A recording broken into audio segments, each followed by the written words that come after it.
예수께서 가버나움에 들어가시니 한 백부장이 나와 간구하여 이르되 주여 내 하인이 중풍병으로 집에 누워 몹시 괴로워하나이다.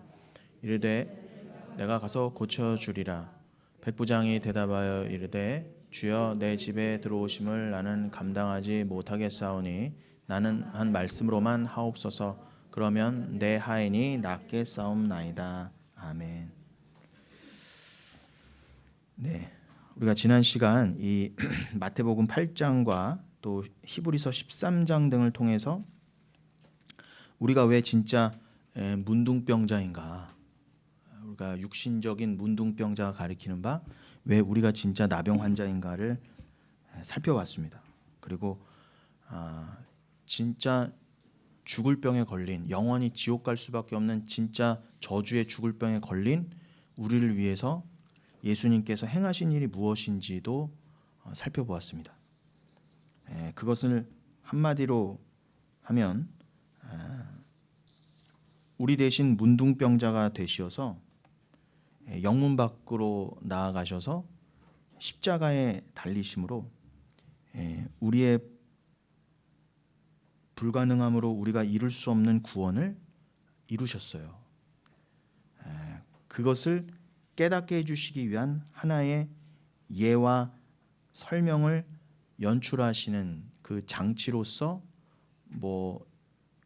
이런 마태복음 8장에서 예수님이 산상수훈 이후에 일부러 문둥병자를 출현시키셔서 그것을 고치시는 시위 행위를 통해 단순히 병 고침의 문제가 아니라, 육신의 병의 문제가 아니라, 우리가 심각한 지옥 갈 문둥병자였어요. 내가 왜 죄인인지, 내가 왜 예수 믿어야 되는지, 내가 왜 회개해야 되는지를 전혀 알지 못하는 진짜 심각한 문둥병자였단 말입니다.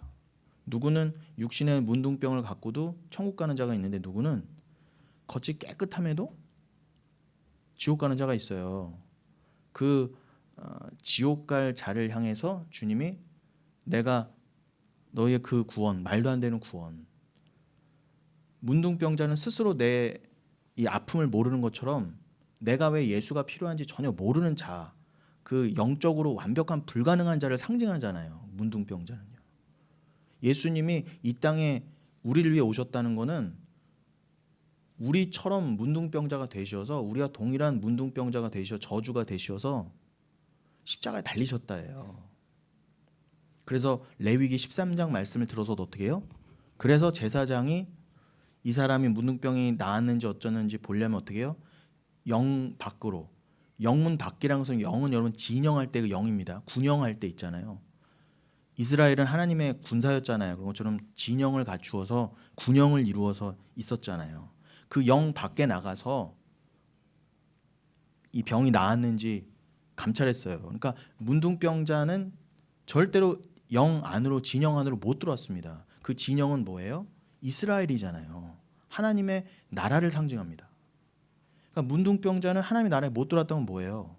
여러분, 우리 영적인 문둥병이 있으면요, 회개할 줄 모르고 죄를 모르면 절대 천국 못 간다예요. 그러한 자를 위해서, 원래 우린 다 문둥병자였어요. 우린 다 죄인이고 우린 다 불가능한 자였어요. 그러한 자 중에 하나님이 만세전에 택한 자를 위해서 이 땅에 오셨다예요. 그래서 이 수많은 불가능한 문둥병자 중에 하나님이 살려내시기로 작정한 자, 하나님이 그 문둥병을 깨끗이 하기로 작정하신 자에게 찾아오셔서 내가 너 대신에 문둥병자가 되어서 십자가에 달리셨다예요. 여러분, 그걸 믿으십니까? 예. 그래서 예수님이 그 율법과 레위기의 말씀을 따라 어떻게 해요? 영문 밖에, 영은 또 성을 말하잖아요. 그래서 예수님이 예루살렘 성 밖에 나가셔서 그 굴굴타, 그 골고다잖아요. 우리식으로 읽으면 굴굴타가 무슨 말이에요? 그게 해골의 언덕이라는 뜻이에요. 너무 상징하는 바 크지 않습니다? 우리들의 죽음의 상징, 그 해골의 언덕에 세워진 십자가에 달려 죽으셨는데, 그 골고다, 그 굴굴타 언덕은 예루살렘 중에서도 꼭대기예요. 근데 그것은 성문 밖이에요. 그 성문 밖 예루살렘 제일 높은 곳에 우뚝 서셨다예요. 그 언약의 기둥은. 아이고 우리 할인이 내 목소리가 컸어. 아이고. 그래서 그것을 깨닫게 해주시기 위한 장치가 뭐였다고요? 마태복음 8장, 히브리서 13장, 레위기를 기반한 그 신약의 말씀들이 다 여러분이 바로 말씀이 탁 여러분을 비춰내서 당신들이 문둥병자예요. 이거 말씀해 주시는 거예요. 이건 내 얘기 아니야로 드시면 안 돼요. 여러분에게 주시는 말씀이에요. 그럼 여러분 여기 나병 걸리신 분 한 분도 없는데 이 말씀 나랑 상관없네. 그럼 이 말씀하고 여러분 예수는 아무 상관이 없어요. 그러나 예수가 굳이 왜 그 참혹한 병자를 들어? 그 병자는 무슨 죄입니까? 근데 그 병자는 여러분 하나님의 영광을 위해서 그 처지와 상황이 사용되었다예요. 여러분도 마찬가지예요. 여러분의 상황과 처지를 다하여서 주님이 사용하세요. 사용하시려고 여러분의 지금 처지를 만드셨고요. 그러니까 여러분 여러분의 자리에서 그 하나님의 하나님 되심을 드러내시면 돼요. 그게 영광이에요. 그 문둥병자는 그렇게 영광 돌린 겁니다. 자신의 문둥병으로. 거기까지 가셔야 돼요. 그 문둥병자가 아니었다면 여러분이 진짜 문둥병자인지를 어떻게 알았겠어요? 여러분 이 세상에 소록도가 없고 나병이 없었어 봐요. 여러분이 진짜 문둥병자를 모른다니까요. 그래서 하나님이 실제로도 문둥병자를 이 땅에 허락하신 거예요. 허락하심입니다. 왜 그렇다고요? 반복됩니다. 예수 그리스도가 여러분이라는 문둥병자를 대신해서 이 땅에 내려오셔서 대신 문둥병자가 되셔 그 문둥병을 다 몸에 짊어지고 어떻게 해요? 십자가에 달리셨다예요. 그래서 율법을 따라 어떻게 해요? 예수가 문둥병자임을 더 정확히 알려주시기 위해서 율법을 따라 영문 밖으로 예루살렘 성문 밖으로 나가셔서 굳이 거기 달린 십자가에 달리셨다예요. 거기까지 다 이해가 되시죠? 그게 지난주까지 얘기였습니다. 여러분 인간은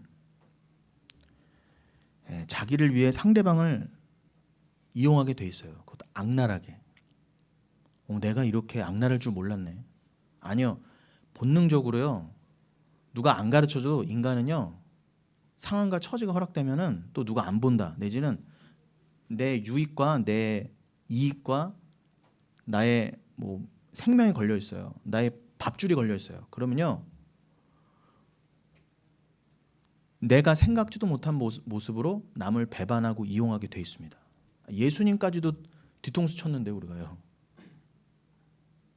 우리는 우리 유익을 위해서 예수님마저도 십자가에 달아 죽인 자들이잖아요. 그러니 우리끼리는 당연한 거예요. 이 세상이 왜 이래? 당연한 거예요. 이 세상이 왜 지옥 같아? 당연한 거예요. 하나님을 모르는 죄인들이 드글드글 아직 육신이 팔팔이 살아가는 이 세상에 무슨 선이 있고 그렇게 착한 행위가 있으면 얼마나 있습니까? 여러분 오죽 가만히 보세요. 뉴스를 보세요. 대부분 부정적이고 나쁜 뉴스인데 선행이 가끔 나오죠. 그 선행도 대단한 게 아니에요. 지나가다가 누가 지갑 주워 줬다더라. 누가 버스 안에 몇백만 원을 두고 갔는데 그거 찾아줬다더라. 당연한 거잖아요. 근데 얼마나 이 세상이 악하면은 그런 게 뉴스가 돼야 돼. 야 어떻게 그 어떤 사람 몇백만 원 두고 간 거를 그대로 갖다 주냐 경찰서에. 이게 뉴스가 된다니까요. 왜 그래요? 여기는 근본적으로 아닌 곳이어서 그래요. 여기가 천국이었으면 여러분 어떻게 사기가 있을 수 있겠어요. 이게 뉴스가 되거나 아니면 여기가 진짜 천국이면은 아무런 부정부패가 없어야 돼요. 근데 인간 자체가 썩었기 때문에 여기는 어쩔 수 없어요. 하나님이 여기서 배우라는 거예요. 도대체 문둥병자들끼리 모여있는 여기가 얼마나 말도 안 되는 불가능이었는데 예수 그리스도가 너희를 왜 굳이 여기까지 내려오셔서 너희를 건지셨는지, 그리고 너희는 예수가 아니었으면 절대로 이 지옥 같은 곳에서 내가 여기를 왜 살지 깨닫지도 못한 채 영영 지옥으로 떨어질 뻔했는데 어떤 은혜를 받았는지, 그리고 나는 수시로 넘어지고 수시로 내 옛사람으로 돌아가고 우리 유영민 지사님 기도해 주신 것처럼 수시로 자기 부인이 안 돼서 육을 통해 그 불가능함을 깨달아가면서 어떻게 해요? 아, 그래서 내 스스로는 구원이 안 되는구나. 그래서 내 안에 성령이 오셨구나. 아, 그래서 내 이성과 나의 오감이 살아있는 채로 어떻게 해요? 성령을 인정하지 않을 수가 없어요. 그거 깨달으라고. 그거 깨달은 자가 천국이에요. 그러니까 너희가 왜 천국을 들어가게 됐는지 아니, 요거 확실히 알게 해주시려고. 이사야서 43장의 표현으로 하면은 하나님의 그 영광. 여러분들이 맞아요. 나는 주님 덕분에 구원받았죠. 찬양합니다. 요 찬양 받으시려고 내가 너희의 왜 찬양의 대상이 되고 왜 영원한 찬양의 제목이 되어야 되는지 알게 하시려고 여러분의 인생을 만드셨다 하지 않습니까? 그러니까 우리 인생의 목적은 뭐예요?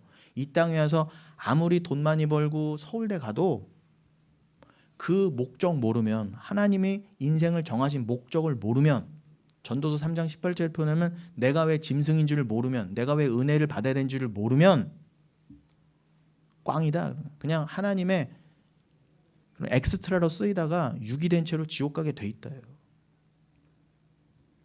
그러니 그렇게 인간은 이러한 곳에서 왜 살아야 되는지 목적을 상실한 채, 하나님을 왜 믿어야 되는지 절대 그것을 스스로 알지 못한 채 그냥 죽어가는 중이었잖아요. 내가 왜 문둥병에 걸렸는지, 살이 썩어가고 코가 떨어져 나가도 모르는 그런 상황처럼 살아갔어요. 나한테는 그래도 예수가 필요가 없어. 그러니 여러분, 그러한 인간은요, 무엇이든지 그게 예수가 되었던 하나님이 되었던 자기의 유익을 위해서는 이용해 먹고요. 그래서 나에게 그 상대가 만족과 유익이 되지 않는다고 여기면 단칼에 쳐버립니다. 그런데 성경은 뭐라고 합니까? 이웃을 사랑하지 않으면 살인이라고 했어요. 이웃 사랑하지 않으면, 이웃을 미워하면 살인이라고 했습니다, 여러분. 살인죄는 안 되잖아요. 살인죄 정도가 아니라 조그마한 죄, 그냥 남을 미워하는 것도 안 된대요. 그 남을 미워하는 건 이미 죽인 거래요. 살인으로 간주할 거야 정도가 아니라 이웃 사랑하지 않으면 그거 살인이다 그러셨어요. 그러니까 여기서 여러분 이웃 사랑하지 않으면은 천국 못 가신다니까요. 그래서 이웃 사랑이 뭐냐 가르쳐 달라. 내 구제와 긍휼을 좀 해보면 되나? 돈 좀 많이 내놓으면 되나? 아닙니다, 여러분. 여러분, 왜 예수님께서 이웃 사랑이 곧 하나님 사랑이고 그 이웃 사랑을 내놓지 않으면 살인으로 그것을 똑같이 동등되게 여기셔서 왜 그렇게 우리에게 그런 말씀을 주셨느냐? 이웃에게 여러분 생명의 말씀을 흘려보내는 것이 아가페 사랑이잖아요. 제가 지금 여러분 사랑하고 있잖아요. 제가 여러분 지금 사랑하고 있는 겁니다. 제가 주님 말씀을 흘려보내고 있잖아요. 진리를요. 이 진리 때문에 여러분들은 천국 가시는 거잖아요. 그러니까 제가 여러분에게 뭐 능력이 안 돼서 벤츠 한 대씩은 턱턱 못 사드리지만, 그건 못 사드려도, 제가 여러분에게 벤츠 한 대씩은 사드린다 하더라도 저에게서 예수가 안 나오면 여러분들은 지옥 가실 수밖에 없지만 그건 이웃사랑이 아니에요. 근데 제가 여러분에게 밥 한 끼를 못 사드려도 예수를 전해드리잖아요. 그건 진짜 이웃사랑이에요. 그러니까 이웃을 살려내지 못하면 그를 죽이는 것입니다. 그래서 살인이라 그러는 거예요. 그래서 이웃 사랑하라는 겁니다. 그러면 우리가 그렇게 혐오하는, 예를 들어 뭐 동성애 같은 거 있잖아요. 그런 동성애 같은 것이 살인보다 더 더러워요, 여러분? 뭐가 더 더러워요? 우리가 야, 저 문자적인 겉으로 드러난 저 동성애자 더러워, 저 더러운 것들. 근데 여러분, 동성애가 더 무거워요? 살인이 더 무서워요? 살인이 더 무겁잖아요. 죄의 경중이 어디 있겠냐면은, 굳이 따지면 동성애자들은 그래도 사람은 안 죽이잖아요. 근데 동성애자만 뭐라고 하실 거예요? 살인자한테는 아무 말 안 하세요? 이웃사랑 아니면 살인자라니까요. 동성애가 제가 지금 옳다는 게 아니라, 동성애 괜찮다는 얘기가 절대 아니라, 동성애도 결국 나만을 위해 내 쾌락과 만족을 위해 상대방을 이용하는 것 아니겠습니까? 그러니까 죄인의 모습을 그냥 드러내는 거예요. 동성애자도요. 동성애자는요 다른 거 없어요. 사랑이 아니라요. 아가페가 아니라 내 육신적 만족을 위해서 동성이건 상관없어요. 내가 그냥 취하고 싶은 자를 동성을 취해서 그렇게 채우는 거죠. 쾌락을요. 그렇다고 해서 어떻게 지저분하게 같은 동성끼리 그런 짓을 할 수가 있어? 우리가 그렇게 정죄해도 됩니까, 여러분? 그 동성애자들이 자기의 쾌락을 위해서 그렇게 마음대로 하나님 없이 산다고 해도 우리 입장에서 인간이 우리 입장에서 어떻게 그런 동성애 같은 나는 그렇지 않아. 우리가 그렇게 해도 돼요? 막 송사하고 고발하고 정죄해도 됩니까? 나중에 아이히만 쇼 같은 영화 꼭 보세요. 거기 나오는 유대인들이 다 그래요. 저 독일에도 나치 독일 저건 악마야 짐승이야 난 아니야 이렇게 돼요. 나치 독일이 잘했다는 게 아니라 그 영화의 맥락은 똑같다는 거예요. 인간은요 다 악마라는 거예요. 그 자리에 없었을 뿐이지. 그 사람이 그 자리에 유대인의 자리이고 저 사람이 나치 독일의 자리에 있었을 뿐이지 입장이 바뀌면 동일한 짐승이고 동일한 악마라는 거예요. 여러분 우리가 동성애만 안 했지 아까 대표기도 해주셨잖아요. 일주일 내내 돌아봐도 뭐예요? 결국 내 유익과 만족을 위한 삶이었어요. 그게 동성애랑 뭐가 달라요? 피차 일반이죠. 여러분 이성 간의 사랑은 뭐가 그렇게 깨끗하고 순결합니까? 결혼을 이성까지만 해야 된다. 아니 이성 그렇다고 이 세상에 이성끼리 얼마나 지고지순하고 영원한 사랑이 어디 있어요? 다 깨지고 망가지고 변질됐죠. 우린 다 죄인 중에 괴수라면서요. 그런데 어떻게 동성애자를 손가락질합니까? 그게 교회가 맞습니까? 세상 사람 다 손가락질해도 교회만은 안 그래야죠. 우린 여러분 매일같이 살인을 하면서 매일같이 이웃을 죽이면서 그 동성애자 손가락질 하나도 죽이는 거예요. 분명히 동성애자 이웃을 미워하면 죽이는 거라면서요. 동성애자 찾아가서 예수님 말씀 그러면 꿋꿋하게 그래도 잘 전해 보시던가. 그런데 우리는 매일 사람을 죽이면서 추우시면 에어컨 끄셔도 괜찮습니다. 살인을 하면서 몇 가지 죄를 죄라고 규정해 놓고 이 세상에 악하고 더러운 걸 전부 그 동성애자 같은 데 집어넣어요. 다시 한번요. 자기는 살인보다 더한 짓을 하면서 저 동성애 뭐 저런 거 몇 가지를 규정해 놔요. 그러고는 이 세상에 악하고 더러운 걸 전부 다 거기다 집어넣어요. 그래야 어떻게 해요? 내가 깨끗해 보이거든요. 상대적으로. 나는 동성애 같은 거 안 한 사람. 나는 그래서 깨끗해. 동성애나 몇 가지 안 한 걸로 자기를 치장한단 말이에요. 나는 정말 깨끗한 사람이야. 난 문둥병 안 걸렸어 이렇게. 인간의 육이라는 거는요. 지독하게도 자신의 유익을 위해서만 선택하고 행동합니다. 이건 본능이에요. 누가 안 가르쳐줘도 여기 애기들 깐난 애기들부터 있잖아요. 누가 안 가르쳐도 착하게 살아야 돼. 너만을 위해 살면 안 돼. 안 가르쳐도 여러분 인간은요 다 자기만을 위해 살아요. 본능적으로. 자연스럽게 그걸 선택합니다. 그런데 성경은 그것을 죄라고 하고 동성애도 그냥 그런 것 중에 하나일 뿐이에요. 동성애도 뭐예요? 결국 자기의 죄성의 본능에 못 이겨 자기 유익을 위해서 그러한 행동을 취하는 것 뿐이에요. 그런데 인간은 그냥 자기들이 합의해 놓은 더럽고 추악한 죄라고 하는 몇 가지만 안 지으면 그냥 정정당당하게 사람답게 사는 건 줄 알고 고통스러워하지 않아요. 야, 나는 동성애자가 아니니까 난 괜찮아. 이렇게 간다는 거예요. 그게 영적인 문둥병이라는 거예요. 제 말은요. 그게 진짜 무서운 문둥병이라는 거예요. 하나님이 출애굽기 4장에서 모세를 애굽에 보내실 때 왜 모세의 손에 문둥병이 걸리게 하시고 그걸 고쳐주셨겠습니까? 기억나시죠? 지팡이를 땅에 던져서 뱀이 되게 하신 다음에 그 다음 어떻게 하라고 하셨어요? 너 이 폼에다가 손 넣어. 꺼내니까 문둥병에 걸렸어. 모세 손에. 다시 넣어. 빼니까 나았어요. 그걸 왜 굳이 그렇게 시키셨겠냐고요. 짠, 뭐 나는 이런 하나님이야. 그거 자랑하시려는 게 아니라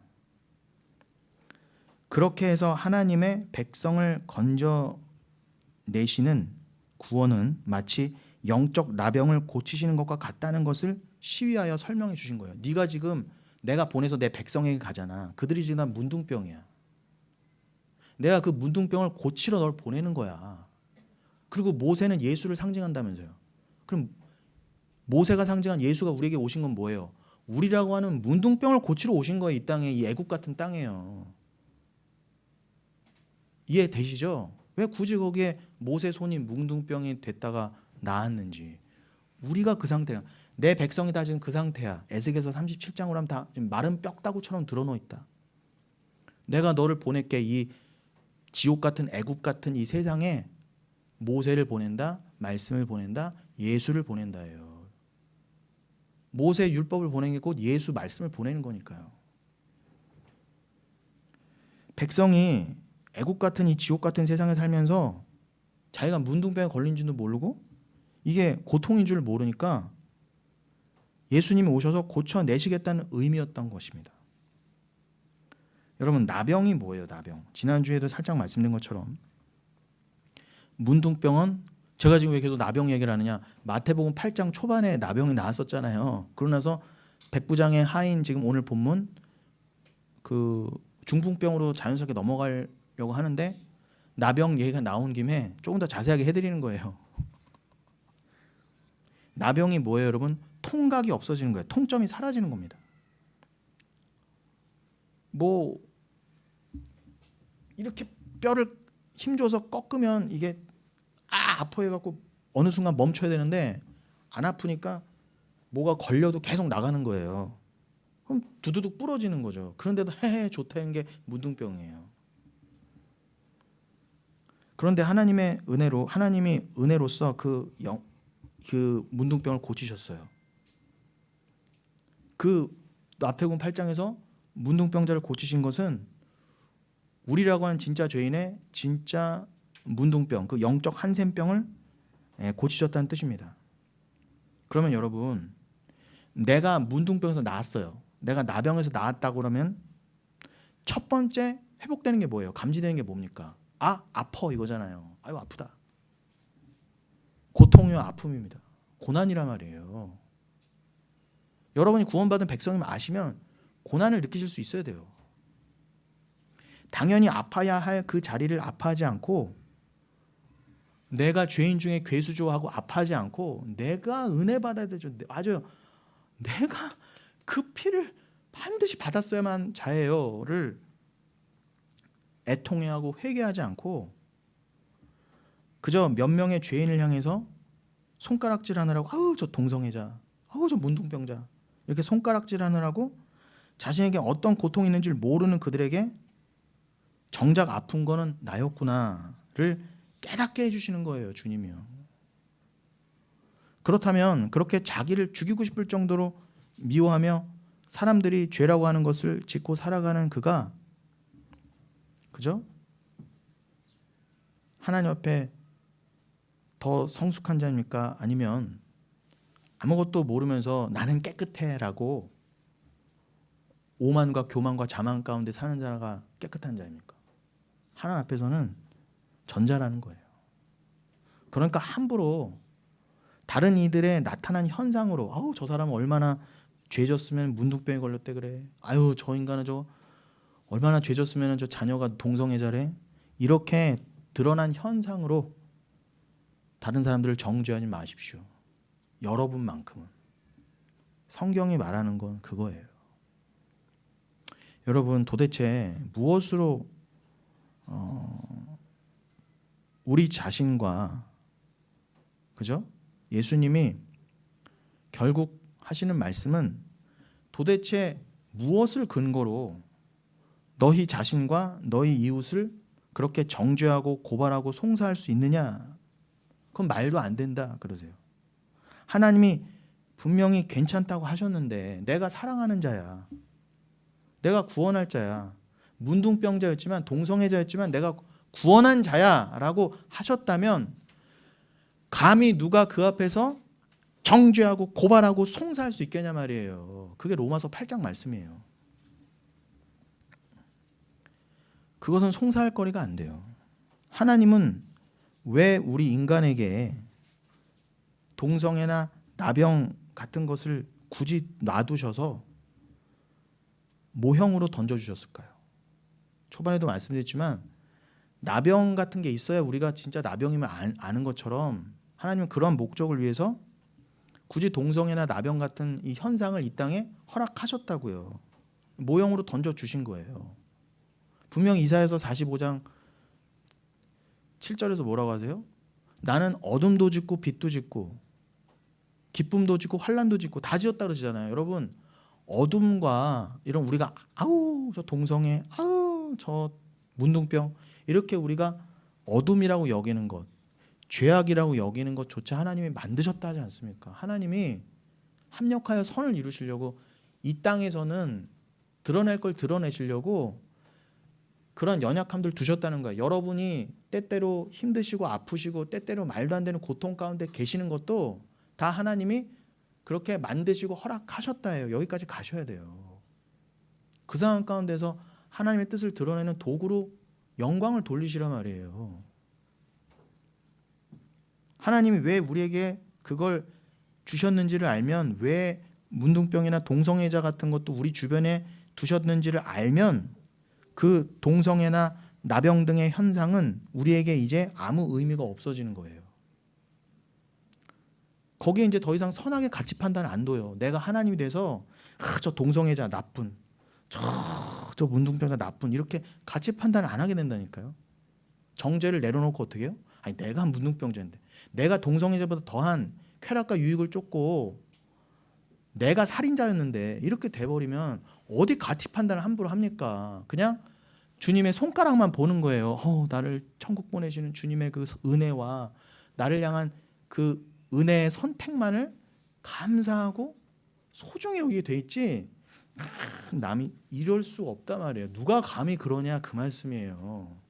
그래서 그걸 복음을 깨달은 자는 나병이건 동성이건 뭐가 됐건 아무리 더럽고 지저분한 걸 봐도 함부로 가치 판단을 안 해요. 유보한단 말입니다.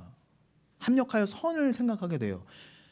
그랬을 때 그러한 하나님의 아들들에 의해서 그런 동성애자나 나병으로 대표된 보이는 것들, 이 세상의 피조물이라는 것들, 모든 보이는 것들이요, 그러한 것들이 썩어짐의 종로에서 해방된다 그래요. 여러분 희영아 8장, 로마서 8장 20절로 21절 띄워주세요.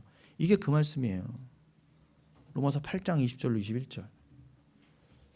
피조물이 허무한데 굴복하는 것은 자기 뜻이 아니요 오직 굴복하게 하시는 이로 말미암음이라. 그 바라는 것은 피조물도 썩어짐의 종로로 탄 데서 해방되어 하나님의 자녀들의 영광의 자유에 이르는 것이니라. 여러분이 저 문둥병자, 저 동성애자 손가락질하면 그들을 썩어짐의 종로로 가운데 꽉꽉 눌러놓는 거예요. 그러나 여러분들이 제가 말씀드린 그 복음에 의해서 여러분들이 먼저 자유케 되면, 그래서 그들을 향한 손가락을 내려놨을 때 그 하나님의 아들들에 의해서 어떻게 영을 받은 그들에 의해서, 이건 제 말이 아니라 하나님의 영을 받은 하나님의 아들들은 로마서 8장 15절 쭉 나오잖아요. 그들에 의해서 그 피조물도 썩어지면 종로로 탄 데서 해방된다 하지 않습니까? 여러분이 그들을 해방시켜줘야 되는데 여러분이 그들을 스스로 더 가두시면 어떡해요?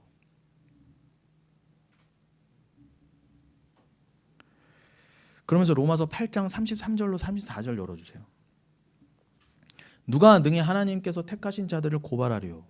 의롭다 하신 이는 하나님이시니 누가 정죄하리요? 죽으실 뿐 아니라 다시 살아나신 이는 그리스도 예수시니 그는 하나님 우편에 계신 자요 우리를 위하여 간구하시는 자시니라. 여러분 보세요. 말씀은 단호합니다.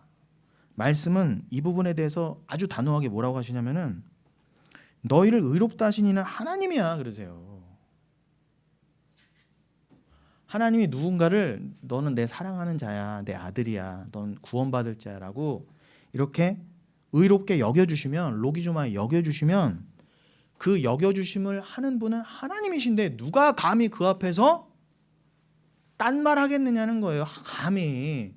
아니 누군가가 하나님이 여러분을 내 자녀야, 너희는 내 성도야라고 딱 정해주셨다. 만세전에 정해주셨다 했는데 누가 감히 여러분에게 와서 네가 그러고도 하나님 자녀야? 네가 그러고도 구원받은 자야? 네가 그러고도 율법 안 지키는 네가? 이런 모습의 네가? 이런 것도 안 하는 네가? 이렇게 여러분을 손가락질하고 정죄할 때 이 말씀을 들어 이기십시오. 누가 감히 여러분을 송사하겠습니까? 이미 천국이라 하신 이가 하나님인데.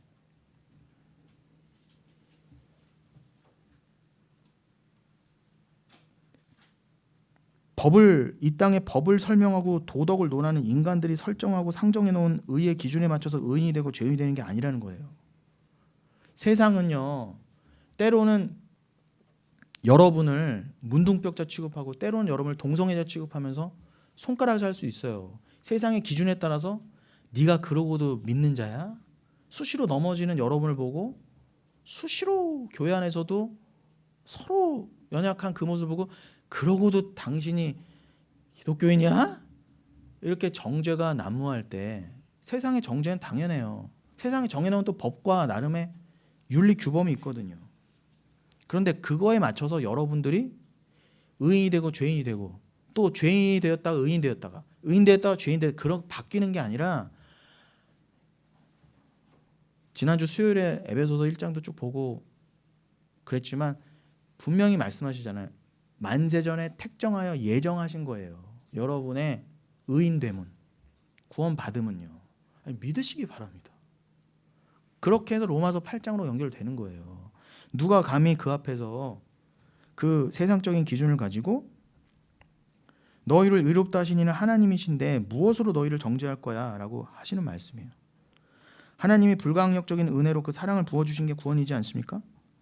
하나님이 너희를 그렇게 의롭게 만드셨는데 또다시 너희를 무엇이 정죄하겠느냐. 그것이 로마서 8장 맞으면 그게 뭐 적신이냐 칼이냐 뭐 그런 것들이에요. 천사나 사단이라 할지라도 절대 그 사랑에서 못 끊는다. 그런데 우리가 어떻게 남을 정죄해요? 의롭게 된 성도에게 있어서 그 모든 것은 그게 동성애든 나병이든 선의 재료이고 선물인데 합력하여 선을 이룰 재료인데 도대체 무엇이 정죄의 대상이 되며 고발거리가 될 수 있냐는 것입니다. 이게 로마서 8장의 맥락이에요. 로마서 8장 전체는 그런즉 의롭게 된 자들 그들을 성도를 누가 그 어떤 존재가 감히 정죄할 수 있겠느냐를 그냥 다 풀어놓은 게 로마서 8장이에요. 그렇다면 너희가 겪는 환난이나 고통이 그 고난이 하나님이 너희를 벌하라고 주신 것이겠느냐 이런 뜻입니다. 거기까지 가셔야 돼요. 그래야 여러분 자유하다니까요. 모든 것이 합력하여 선이 되는 것입니다.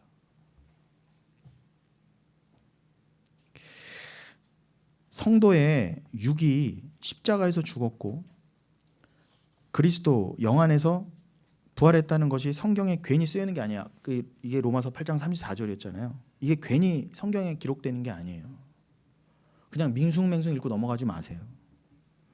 영, 그 진리의 말씀으로 살아나는 자들에게 그 육의 자격이라는 건 하나님의 관심 밖의 것이라는 뜻입니다. 육으로 죽고 영으로 살았어요. 하나님은 그걸 보세요.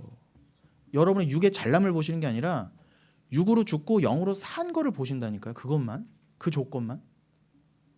다만 진리를 깨달은 성도에게는 다른 삶이 있는데 그게 바로 누리는 삶이에요. 그런 세상적 육적 자격이나 조건 등과 무관한 삶입니다.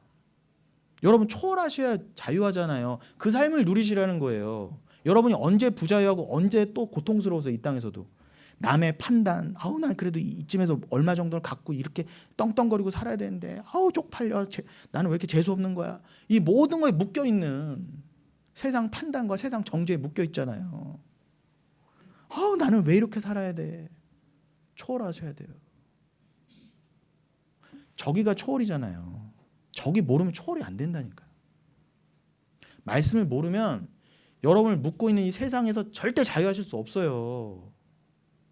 성경 이미 끊어주셨다지 않습니까? 그냥 누리세요. 그냥 자기 부인으로 털고 무관한 자가 돼가시면 돼요. 남도 정죄하지 마시고 여러분도 정죄받지 않으시면 돼요. 그게 복음 안에서 이 땅에서 누리는 삶입니다. 여러분의 욕심을 다 들어주셔서 하나님이 아유 내가 이렇게 여기서 천년만년 누리고 살아야 되겠다. 나는 몇 평짜리 아파트에 벤치 몰면서 주님이 나한테 복 주셨네. 그거 누리라는 뜻이 아니라요. 그거 말하는 인간들은 다 사단이고 무당이에요. 눈에 보이는 거 말하는 것들은 다 무당입니다. 제가 정말 무서울 게 뭐 있습니까? 이제 내일 모레면 곧 오시는데 치가 떨려서 그래요.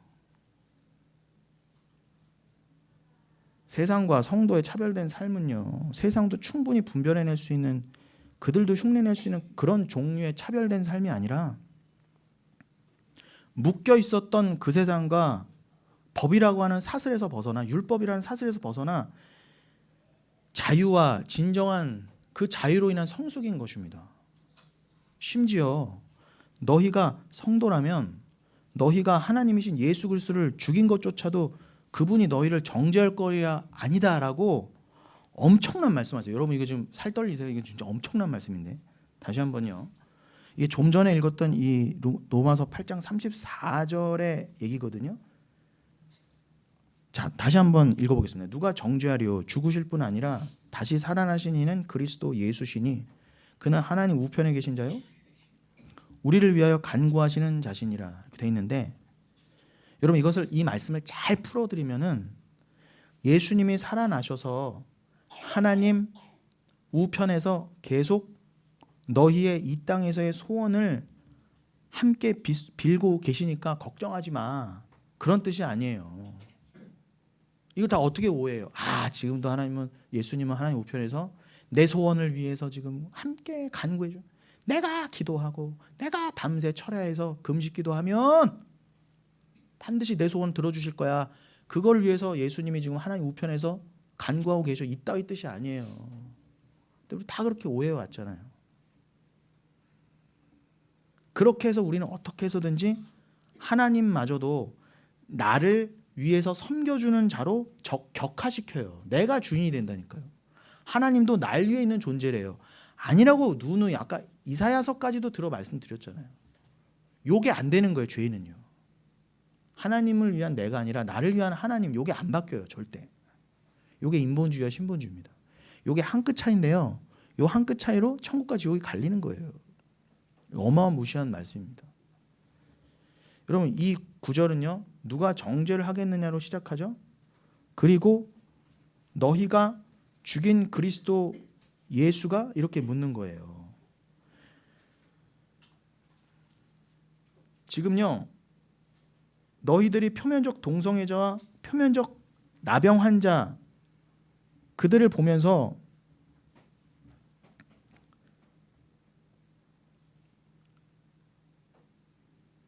그들을 정죄했을 때, 아니 그들을 그 표면적인 동성애자나 표면적인 나병 환자를 보면서 여러분들이 손가락질 안 했다고 치자고요. 그 정도는 여러분들이 안 했다고 쳐요. 아유 저런 동성애자, 저런 여러분들이 억지로라도 꾹 참았다고 쳐보세요. 그렇다 하더라도 여러분들은 예수 죽였다라고 그러세요.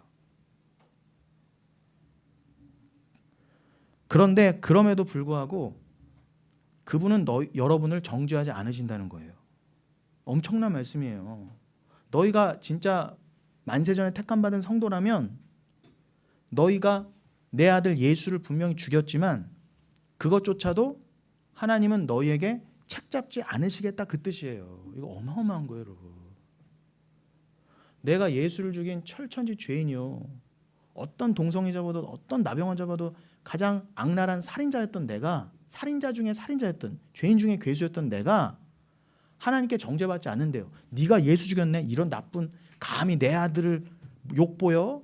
이거를 여러분 영원토록 만약에 여러분 정죄 가운데 빠지신다 생각해 보세요. 지옥에서 미치는 거예요. 근데 이 말씀이 뭐예요? 누가 정죄하려? 안 정죄한다는 거예요. 심지어 그 하나님마저도 그리스도를 여러분들이 죽인 것에 대해서 묻지 않겠다. 그 말씀입니다. 여러분, 여기서 그분은 죽으셨다. 이게 아포스네스코라고 되어 있거든요. 아포스네스코, 아포사논의 변형인데, 그분은 말씀을 완성하기 위해 죽으셨다입니다. 그리고 에게이로, 다시 영으로 살아나셨대요. 그리고 덱시오스, 하나님 우편이라고 하는 그 덱시오스에 계신데, 여러분이 덱시오스 우편은요, 영접하다, 받다에서 나온 말이거든요. 즉 하나님을 영접한 자, 말씀을 받은 자를 오른편이라고 표현합니다. 덱시오스. 그래서 하나님의 편은 다 오른편이에요. 오른편 덱시오스는 우리를 여러분을 말씀하는 거예요. 그래서 우리를 오른편에 있는 양이라고 하시고 그 반대편에 있는 자를 왼편의 염소라고 말씀하신 것입니다. 문자적 좌우가 중요한 것이 아니라 오른편이라는 것으로 우리가 받은 의를 그 오른편으로 설명하시고 그 반대편을 왼편이라고 하신 것뿐이에요. 하나님의 편이 오른편이고 그 우편으로 여러분 교회를 삼으셨다 해요. 성경이 계속해서 너희가 하나님 보좌 우편에 앉았다라고 하시는 것은 너희가 그 하나님 편이라는 뜻입니다. 거기에 그리스도 예수가 계시다는 건, 그 우편에 함께 계시다는 건 뭐예요? 즉 우리 안에 들어오셨다는 거예요. 사랑으로. 죽었다가 다시 에게이로 살아나셔서 무엇을 간구하신다고요? 너희도 육으로 죽고 영으로 살라고 간구하시는 거예요. 여러분 소원 빌어주시는 게 아니라 여러분의 자기 부인을 위해서 지금 간구하신다고 하지 않습니까? 그런데 육으로 죽는 너희의 육이 그렇게 불가능하고 무력한 존재라는 것이 증명되는 그것이 어떻게 정죄거리가 되겠느냐. 생각해 보세요. 예수가 오죽하셨으면 여러분을 위해 죽으셨겠습니까? 여러분의 육이 철천지 원수고 불가능하니까 예수가 죽으실 수밖에 없었잖아요. 그거를 증거하시기 위해서라도 여러분들은 끝까지 무능력하고 불가능한 자로 증명되는 게 맞아요. 근데 그거에 대해서 누가 감히 정죄하겠느냐는 거예요. 그 불의한 자로 드러나는 게. 여러분 이해되시죠? 이거 굉장히 중요한 겁니다. 그런데 나는 늘 불의한 자인데 아브라함이나 다윗의 예처럼 어떤 때는 하나님을 믿는 모습을 보이기도 하지만 결과적으로 뭐예요? 죽는 그 순간까지 시험에 떨어지고 연약한 모습을 보이잖아요. 그래 넌 죽는 그 순간까지 예수를 의지할 수밖에 없는 죄인일 수밖에 없는 거야 라고 아브라함과 다윗이 죽는 그 순간까지 연약함을 드러냈다고 해서 그걸 누가 감히 정죄하겠냐는 거예요. 그러니까 예수가 필요하지, 그러니까 예수 피가 필요한 거잖아를 드러내시기 위해서 여러분들의 연약함을 사용하신다면 그 연약함에 대해서 그게 동성애가 됐건 나병의 모습이 됐건 누가 감히 정죄하겠느냐 그 뜻입니다. 여러분 잘 기억하세요. 어렵지 않아요. 집에 가서 유튜브라도 다시 들어보세요. 이거 이해하셔야 돼요. 굉장한 역설입니다. 그리스도 예수 그분은 그렇게 말씀의 완성으로 죽으셨어요. 하나님의 자기 계시, 신의 자기 계시는 피조물에게 그 신적 계시는 뭐예요? 죽음이에요. 예수가 하나님을 계시하기 위해서 이 땅에 오셨어요. 육신을 입고. 그것 자체가 이미 신의 자해, 신의 죽음입니다. 우리 수준으로 신이 어떻게 내려와요? 심지어 십자가에 죽으시기까지 했잖아요. 그 죽으심으로 어떻게 해요? 합력하여 선을 이루셔서 이 참혹한 죽음, 더러운 죽음을 재료로 사용하셔서 이걸 합력하여서 뭘 드러내셨어요? 하나님의 사랑, 하나님은 사랑이시라고 아가페를 드러내셨잖아요. 그럼 이 십자가가 저주예요? 이건 선한 것이란 말입니다. 합력하여 선이 이루어졌잖아요. 아우 저 재수없는 십자가, 전 저주받은 자나 걸리는 나무 기둥이지. 그랬던 나무 기둥에 예수가 달리셔서 어떻게 해요? 이걸 통해 하나님의 사랑을 극적으로, 가장 극적으로 드러내셨어요. 가장 더러운 것을 통해 가장 극적으로 드러내셨다면 누가 감히 이 십자가에 달린 우리를 정죄하겠냐 말이에요. 함께 죽은 우리를요. 이 십자가는 하나님의 사랑을 드러내기 위한 그냥 방편이야. 계시의 방법이야. 이렇게 안 하셨으면 너희가 어떻게 하나님의 사랑을 알았겠니? 라고 물으시는 거예요. 이해되시죠? 그러니 이것을 가르쳐 주시고자 이 성육신 인카네이션의 죽음밖에는 하나님의 하나님 되심을 드러낼 수 있는 계시를 그것만이 여러분이 알아채실 수 있는 유일한 계시의 방법이었기 때문에 그것을 가르쳐 주시고자 그 하나님이신 예수가 죽고 영으로 다시 살아나셔서 우리 안으로 들어오신 게 구원이다. 그 말씀이 로마서 8장 34절이기도 한 거예요. 그런데 우리도 그걸 인정하는 순간 여러분 지금 아멘 하셨잖아요. 지금 다 맞지? 그게 아멘이지. 그치? 라고 여러분이 지금 인정하셨잖아요. 그럼 뭐예요? 여러분은 이제 육을 부정하신 분들이 된 거예요. 진짜 산다는 건, 살아난다는 건 바로 그 육이 죽고, 여러분이 지금 육을 부정하셨다는 게 무슨 뜻이에요? 아, 그래, 하나님의 은혜로 난 살아났구나, 나는 하나님의 은혜로 천국 가는구나, 하나님의 은혜로만 사는 거구나를 알게 되신 거잖아요. 그게 육으로 죽고 영으로 사시는 거라니까요. 그것이 예수님의 죽음과 부활과 예수님의 죽음과 죽으심과 부활이 설명하는 것과 똑같습니다. 그리고 그것을 내 안에 그리스도가 지금 우편에서 우리와 함께 우편에 서셔서 그걸 강구하신다는 거예요. 그걸요. 여러분의 육이 죽고 영으로 살아나시는 거를. 그게 파루지아.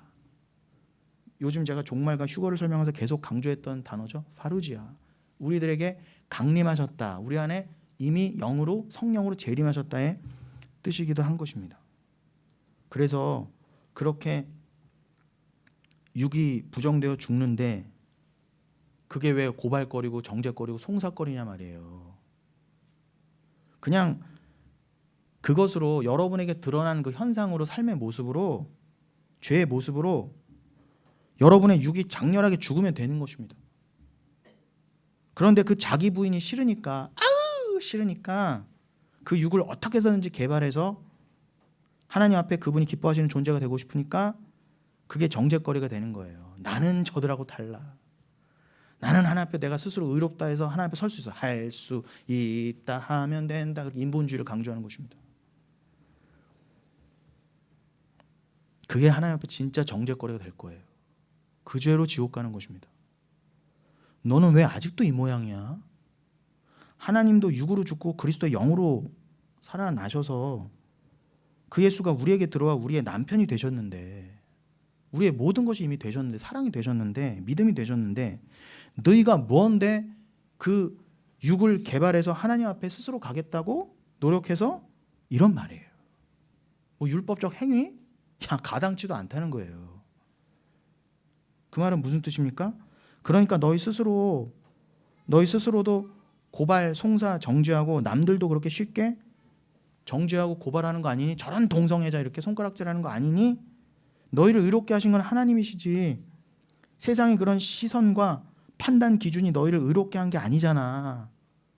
니들도 언제 내가 이것도 안 하고 저것도 안 하고 착해서 내가, 니들이 그렇게 스스로 자격과 조건을 갖춰 내가 너희 의롭다 여기는 적 언제 있어? 내가 만세전에 그냥 너희 사랑을 부어주기로, 그래서 예수 피를 뿌려줄 작정돼서 그냥 그 안에서 그 나의 계획과 섭리 안에서 의롭다함을 여긴 것뿐, 받은 것뿐이지, 은혜 받은 것뿐이지. 언제 니들이 스스로 나의 정죄와 고발과 송사를 스스로 극복해서 착한 짓으로 스스로 거룩해져서 나한테 올 자 아무도 없어. 근데 왜 자꾸 난리야? 이런 뜻이에요. 답답해. 아시겠죠? 여러분 아시는데 여러분들 때문에 답답해서 그런 게 아니에요. 못 알아듣는 인간들 때문에 답답해서 그러는 거예요. 그러니 너희가 여전히 그렇게 송사와 정죄 안에 있으면 너희는 진리와 복음을 모르는 자야. 로마서 8장에 그 말씀 하시는 거예요. 여러분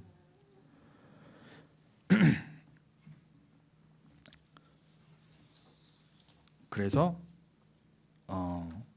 요런 맥락 가운데 요 맥락이 이제 마태복음 8장 초반에 뭐예요? 나병 환자를 고치신 거를 제가 설명을 다 끝냈어요. 근데 우리가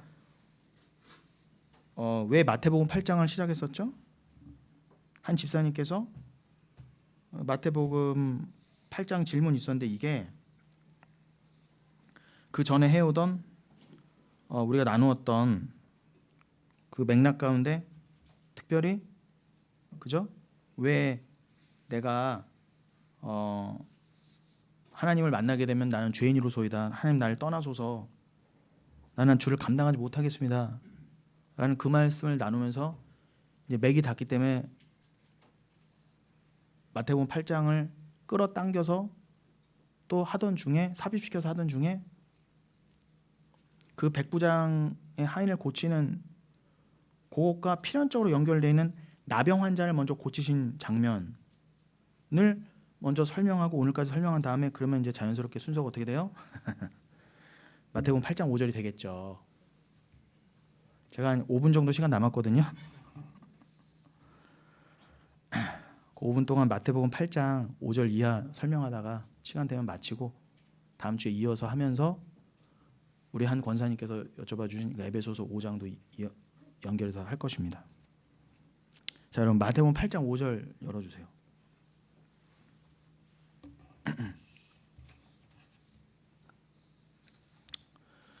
예수께서 가버나움에 들어가시니 한 백부장이 나와 간구하여 6절 이르되 주여 내 하인이 중풍병으로 집에 누워 몹시 괴로워하나이다. 7절 내가 가서 고쳐주리라. 내가 가서 고쳐주리라. 에고 엘돈 테라퓨소 아우톤 이렇게 되어 있습니다. 고쳐주리라. 이게 테라퓨소라고 됐거든요. 여기서 테라피가 나온 거예요. 여러분 간판 같은 거 무슨 테라피 아니죠. 피부 테라피, 뭐 마사지 테라피 이런 거 나오죠. 그 테라피가 치료법이라는 뜻이잖아요, 영어. 근데 그게 요 테라퓨소에서 나온 거예요. 내가 고쳐주리라. 근데 여기가요, 여러분 한글 성경대로 읽으시면 요 8절 내가 가서 고쳐주리라. 요거를 그냥 한글 성경대로 읽으면 미래 서술문 정도로 보여요. 문자적으로 읽으면. 그렇지만 이거를요 다른 뉘앙스를 생각하면은 내가 가서 고쳐주랴? 라는 뉘앙스로 볼 수도 있어요. 제가 여기를 왜 더 집중하게 됐냐면 집사님이 물어보신 포인트가 이거였거든요. 우리 교회 집사님께서 어떤 교회에 목사님 설교가 우연히 들었는데 저거를 좀 뭐 설교하신 걸 들었는데 저거의 정확한 뜻을 알고 싶으시다는 거예요. 그래서 제가 이 에고엘돈 테라피스 아우톤을 좀 집중적으로 봤죠. 근데 이게 내가 가서 고쳐주리라 단순히 그래 내가 고쳐줄게 정도가 아니라 더 엄밀하게 어떻게 해요? 내가 가서 굳이 내가 굳이 가서 고쳐주랴? 이런 뜻도 들어가 있는 거예요. 무슨 말이냐? 여러분 헬라어는요 동사가 우리말은 안 그러는데 헬라어는 동사가 주어의 인칭과 수에 따라서 변해요. 그래서 흔히 인칭 대명사 주어가 생략됩니다. 그러니까 굳이 인칭 대명사 주어가 없어도 동사 같은 거를 보고 이 주어가 이런 인칭 대명사였겠구나라고 추측할 수 있기 때문에 흔히 인칭 대명사 주어가 생략돼요. 그렇게 생략돼도 아무런 하자가 없기 때문에 그렇습니다. 그런데 이 말씀에서는요 굳이 여기 보세요. 여기서 한국어로는 내가 가서 이 7절인 거죠. 7절 내가 가서 고쳐주리라. 이 부분이요. 여기서 한국어에서는 내가라고 분명히 돼 있잖아요. 내가 가서 고쳐주리라. 이제는 내가 가서 굳이 고쳐주랴? 이렇게 해석되건 뭐가 아무튼 내가가 분명히 들어가 있잖아요. 그런데 헬라어에서는 굳이 내가 안 들어가도 가서 고쳐주리라를 잘 분석해 보면은 이거는 예수님이 하신 말씀이구나 알고 내가가 굳이 안 들어가도 된단 말이에요. 근데 우리나라 말은 이르시되 가서 고쳐주리라 하면은 말이 안 되니까 내가를 굳이 넣어놓는데 자 여러분 헷갈리지 말아야 할 것이 헬라어를 봐도요 이 부분에 굳이 에고라는 내가가 안 들어가도 되는데 여기에 굳이 예수님이 에고를 넣어놓으셨 내가를 넣어놓으셨단 말이에요. 주어를. 그건 무슨 뜻일까요? 여러분 이 말씀이 쉬운 게 아니에요. 제가 일부러 어렵게 설교하는 게 아니라 이 말씀 깊습니다. 근데 여기 내가 여기 하나님 에고를 넣어놨다는 건 뭐예요? 내가? 아니 결론부터 말씀드리면 내가 너한테 이미 믿음을 줬는데 내가 굳이 가야 돼? 이 뜻이 들어가 있는 거예요. 이해하시죠? 네. 아니 내가 너에게 이미 믿음을 줘서 그 믿음을 가지고 네가 가면 되는데 그래서 지난주 오늘도 그렇고 설교 제목이 뭐예요? 내가 준 그 믿음을 가지고 네가 가라. 제가 그래서 그 설교 제목을 이렇게 붙여놓은 거예요. 여러분 그 8절로 12절을 보시죠. 8절로 12절. 백부장이 대답하여 이르되 주여 내 집에 들어오심을 나는 감당하지 못하겠사오니, 그죠? 다만 말씀으로만 하옵소서. 그러면 내 하인 낫겠사옵나이다. 나도 남의 수하에 있는 사람이요 내 아래에도 군사가 있으니 이더러 가라 하면 가고 저더러 오라 하면 오고 내 종도로 이것을 하라 하면 하나이다. 예수께서 들으시고 놀랍게 여겨 따르는 자들에게 이르시되 내가 진실로 너에게 이르노니 이스라엘 중 아무에게서도 이만한 믿음을 보지 못하였노라.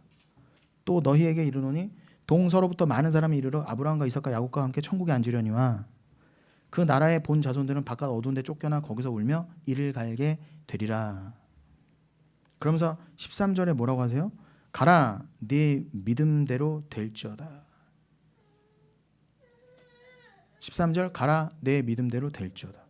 휘파게 카이호스 에피스투사스 게네테토 소이 이렇게 돼 있어요. 요거를 잘 해석해 보면은 뭐냐면 주님은요 여러분 백부장의 믿음대로 될 것이라고 명령하세요. 백부장 너 믿음대로 될 거야. 근데 그 믿음을 내가 미리 줬다 해요. 만세 전에 이미. 그럼 그 믿음 갖고 가면 될 것을 내가 굳이 가서 고쳐줘야 돼? 이런 맥락인 거죠. 그래서 이제는 내가 직접 가는 정도가 아니라 이제는 내가 준 너의 믿음이 있으니 그 믿음 가지고 가라 해요. 그 믿음 가지고 네가 가. 그런데 그 백부장이 스스로 가는 것 같아도 결국은 뭐예요? 그 믿음이 그를 가게 했으면 그건 백부장이 행한 게 아니라 누가 행하신 거예요? 그 믿음 주신 예수님의 행위잖아요. 그렇게 이해하셔야죠 말씀은요. 아 내가 가서 메시입니다. 내가 가서 알았어. 야 오늘 진짜 너무한다 진짜. 요거 좀 안 되겠니? 나 요거 진짜 몇 문장 안 남았는데 이거 진짜 귀여워. 그래서 당황했어. 그래서 이해하시겠죠 여러분? 제가 말씀드린 포인트는 이거예요. 우리는 지금까지요 믿을지어다 메시입니다 아멘 내 믿음 가지고 내가 가서 내 믿음 내가 이렇게 개발했어요. 인본주의죠. 내가 잘났어요. 이렇게 내가 잘 개발해서 주님 기쁘시죠? 내가 주님도 기쁘게 해드리고 내가 병도 낫게 했잖아요. 그게 아니라 그 믿음 내가 만세전에 준 거거든. 내가 믿음의 주잖아. 믿음의 주에 또 온전케 하신 예수잖아. 내가 히브리서 11장 2절 3절 믿음의 주요 또 온전케 하신 예수라는 거예요. 내가 믿음을 창조하고 믿음을 줬다 해요. 그러니까 이 믿음은 우리 게 아니에요. 그럼 우리 게 아닌 그 믿음 받아서 야 내가 그 믿음 줬는데 그 믿음이 널 이끌고 가지 않겠니? 그러니까 그 믿음이 이끄신 대로 그냥 가. 그러면 그 믿음 가지고 가면은 그 중풍병자가 나은 것처럼 중풍병자가 나은 게 상징한 게 뭐예요? 우리들의 죄에서의 해방과 영원한 질병에서의 나음이잖아요. 그러니까 그것은 내가 잘나서 내가 행위로 그 구원을 얻었다가 아니라 주님이 주신 믿음이 나를 이끌고 가고 내가 그것을 드러내는 삶을 산다. 그 믿음을. 그러니 그 믿음이 풀어놓아 다니게 하라. 그런데 그렇게 내가 믿음을 줬는데 굳이 네가 나한테 와서 예수님 함께 주시옵소서 예수님 빌고 그렇게 눈에 보이는 기적 나한테 더 구해야 되겠니? 그 뜻인 거예요 여러분. 굉장히 깊죠 말씀이. 여러분 여기서 헬라어만의 독특한 태가 나와요. 여기에 될지어다 게네세토 이게요 명령법 과거 수동디포 단수 3인칭으로 되어 있거든요. 쉽게 말하면 중요한 건 현재 시제를 쓰지 않고 과거 시제를 쓰고 있다는 거예요. 주님은 이미 백부장의 믿음을 만세전부터 보고 있으셨다 해요. 이건 헬라어만의 이 수동디포는요 헬라어만의 독특한 태인데 백부장의 믿음 그 믿음은 자신의 의지로 믿은 것이 아니라 하나님께 수동으로 받은 믿음이라는 뜻이에요. 즉 너에게 이미 믿음을 주었고 내가 그 믿음을 보고 있는데 이제는 너의 믿음으로 준 나의 믿음을 네가 가지고 가라. 이미 믿음이 너에게 주어졌는데 내가 에고 엘돈 테라피소 아우톤 내가 굳이 가서 고쳐주는 현상 기적을 네 눈앞에 보여줘야겠니 또? 요 말씀하신 거예요. 이거 믿으시고 백부장의 하인을 고쳐주신 이 말씀에 의해서 마태복음 18장 14절부터 9장 8절까지가 다 가버나움에서 행하신 그 일들, 이것이 산상수훈과 다 연관되고 산상수훈 우리의 천국에 관한 하나님 나라에 관한 말씀이구나. 그 예식격으로 이 주어지는 말씀들 중에 이런 맥락으로 나병을 고친 것이나 백부장의 한을 고치는 것이나 이게 다 들어가 있는 거구나. 그렇게 한치의 오차도 없이 하나도 빠트림 없이 다 차곡차곡 깨달으시고 잘 여러분 것으로 가지시고 간수하셔서 말씀에 풍성하신 은혜 가운데 한 분도 예외 없이 주님의 뜻 가운데 천국으로 다 복귀하시는 여러분 되시기를 예수님의 이름으로 축원드리겠습니다.